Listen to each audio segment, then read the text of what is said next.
Hello friends, welcome to Ritesh education. तो आज हम क्लास 9 हिस्ट्री में chapter number 1 the French revolution इसका part 6 the revolution and everyday life इसके बारे में देखने वाले हैं। इससे पहले 1 से लेकर 5 तक पार्ट तक का वीडियो की लिंक आपको आई बटन एंड डिस्क्रिप्शन बॉक्स में मिल जाएगी। चलो अब शुरू करते हैं। The year following 1789 in France, so many such change in the lives of the man, women and children. 1789 में फ्रांस में मैन, वुमेन एंड चिल्ड्रन में बहुत सारे डिफरेंस आए उनके जीवन में। The revolutionary government took it upon themselves to pass law that would translate the idea of the liberty and equality into everyday practice. Revolutionary जब गवर्नमेंट आई थी, उन्होंने एक लॉ पास किया था, आइडिया ऑफ लिबर्टी यानी किसी के बारे में भी कुछ भी बोल सकते हैं, कुछ भी लिख सकते हैं, एंड इक्वलिटी यानी सभी समान हैं। ये मेन दो इंपॉर्टेंट लॉ थे जो रिवॉल्यूशनरी गवर्नमेंट में पास हुए थे।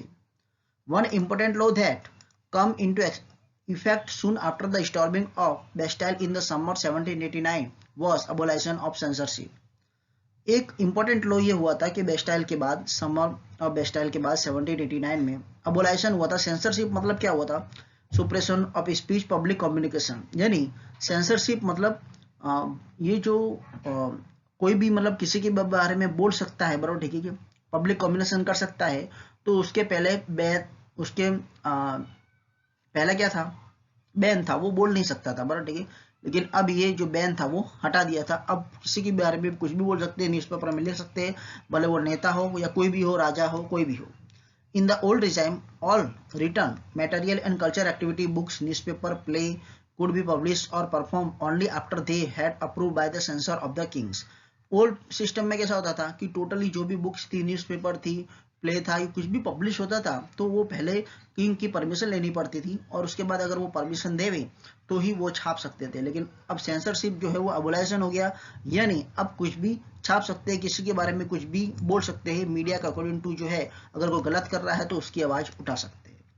The declaration of the right of the man and citizen proclaim freedom of the speech and express to be natural right. अब ये जो राइट ऑफ द मैन था, उसमें सिटीजन था, उसमें ये डिक्लेरेशन किया गया था, बराबर, ठीक है। फ्रीडम ऑफ स्पीच, उसे बोलने का अधिकार है, कोई भी उसे एक्सप्रेस करने का अधिकार है, ये describe. Newspaper, pamphlet, book, printed picture flooded the town of the France from where they travel rapidly into the countryside. और जो भी न्यूज़पेपर में छपता था, पैम्पलेट, बुक्स, प्रिंटेड पिक्चर, ये सभी जो है गांव-गांव में भी रैपिडली जो है वो ट्रैवल हो गई थी, फैल गई थी, स्प्रेड आउट हो गई थी। They all describe and discuss the event and change taking place in the France. तो वहां पर सभी जो है उसमें क्या डिस्क्राइब किया था, सभी इवेंट क्या चेंज आए फ्रांस के अंदर, वो सब जो है पैम्पलेट, बुक्स और प्रिंटेड पिक्चर में जो डिस्क्राइब किया गया था। Freedom of the press also mean to opposing view of the event could be express, यानी प्रेस में जो है वो अपोजिंग व्यू है, कोई भी इवेंट है बरो उसको एक्सप्रेस कर सकते हैं अपोजिंग व्यू के अकॉर्डिंग टू, उसकी फ्रीडम मिल गई थी। इस side sought to convince the other to opposition through the medium of the medium, okay, print के मीडियम के अकॉर्डिंग टू किसी का भी अपोजिशन, किसी भी क्या पोजिशन है, बराबर, ठीक है, वो डिस्क्राइब हो सकता था। ऐसी फ्रीडम मिल गई थी फ्रांस रिवॉल्यूशन में। Play, song, festival, procession attract large number of the people. वहां पर जो कोई भी सॉन्ग होता था, फेस्टिवल होता है जहां पर large number of the people जो है वो अट्रैक्ट होते थे। So this was the one way they could grasp and identify to the idea which liberty and justice that political philosopher wrote about the length in text which handful of educated people could read.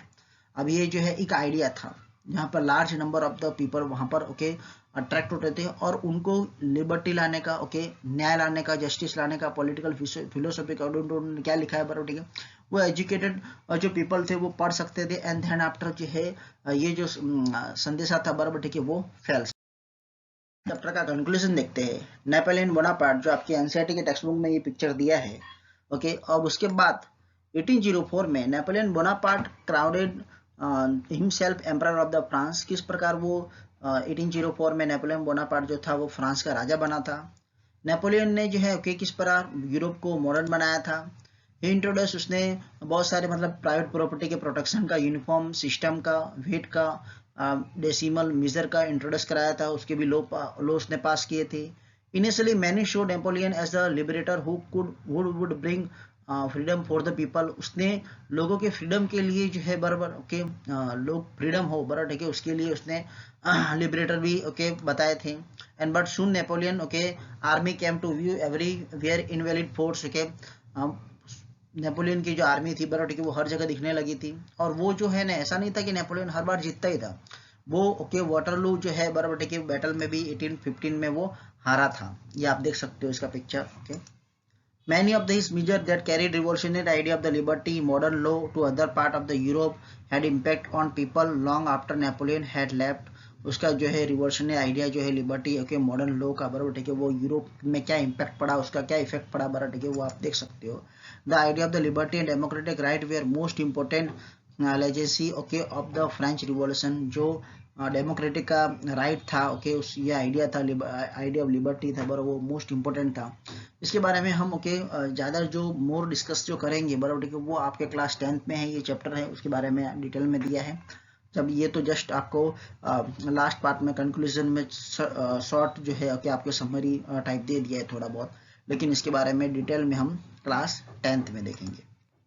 That spread from France to rest of the Europe during the 19th century where okay feudal system were abolished। feudal system जो था वो abolish हो गया था but ठीक है उसके बारे में ये okay फ्रांस में जो है रेस्ट ऑफ यूरोप में फैल गया था उसके बारे में दिया था ओके। Thank you for